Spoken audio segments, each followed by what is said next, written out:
સતગુરુ ભગવાન કી જય, સનાતન ધર્મની જય। સદગુરુ પાસેથી મંત્ર લેવો જરૂરી છે અને ગુરુ કેવા હોવા જોઈએ કે જેની પાસે ધ્યાન સાધના છે, ભજનાનંદી છે, ભજન કરતા હોય છે, એ જ સદગુરુ હોય છે। એની પાસેથી જ મંત્ર હાસો આપણને મળે છે। ગુરુ મંત્ર લેવા માટે એના નિયમમાં રહેવું પડે।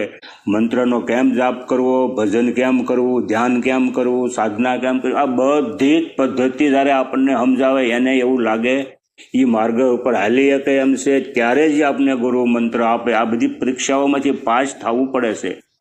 જે જ્ઞાનીઓ છે એ ગુરુ બની શકે એવું અનુમાન નથી, કારણ કે ઈશ્વરને પ્રાપ્તિ કરવા માટે જ્ઞાનની જરૂર હોતી નથી, જ્ઞાનનું કોઈ કામ નથી, કારણ કે ઈશ્વરની પ્રાપ્તિ માટે બોધ, દીક્ષા અને મંત્ર આ ત્રણ વસ્તુ જોવે।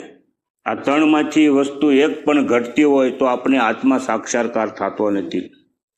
કે ભજન કરવું પડે, ધ્યાન કરવું પડે, સાધના કરવી પડે, જપ કરવા પડે અને સાક્ષી ભાવમાં આવવું પડે, દ્રષ્ટા બનવું પડે છે। આ તો આ બધા નિયમો આત્મ સાક્ષાત્કારના અલગ છે। દીક્ષા કોને કહેવાય કે ધ્યાનની અંદર બેસી અને પોતાની ખોજ કરવાની જે ટેકનિક છે, જે પદ્ધતિ છે, એ જ્યારે ગુરુ આપે એને દીક્ષા કહેવામાં આવે છે। પ્રથમ બોધ આપશે। બોધ એટલે કે આપણી રહેણી કહેણી આપણા જીવનની અંદર ઉતરવી જોવે, વિવેકથી વર્તન કરવું પડે, વિવેકથી બોલવું પડે, અને બોધ કહેવાય। આ બધું જ્યારે આપણામાં દેખાય પહેલાં તો વિવેક જોશે, વિવેક નહીં હોય તો દીક્ષા નહીં આપે, અને દીક્ષા જ્યારે પરિપૂર્ણ થશે પછી જ ગુરુ આપણને મંત્ર આપે છે।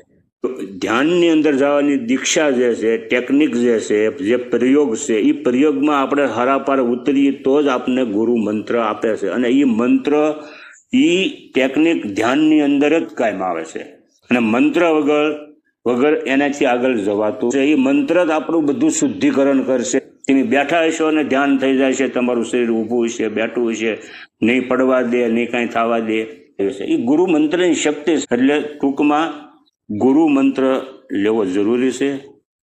આવા ગુરુ મળે તો ગુરુ પાસે ગુરુ મંત્ર લઈ લેવો અને એના સત્સંગમાં જવું, એની રહેણી કહેણીમાં આવવું થઈશું, અને સાથે ગુરુ મંત્ર હશે સદગુરુ શ્રોત્રી બ્રહ્મનિષ્ઠ સદગુરુનો મંત્ર જ મહત્વપૂર્ણ છે। સતગુરુ ભગવાન કી જય, સનાતન ધર્મની જય।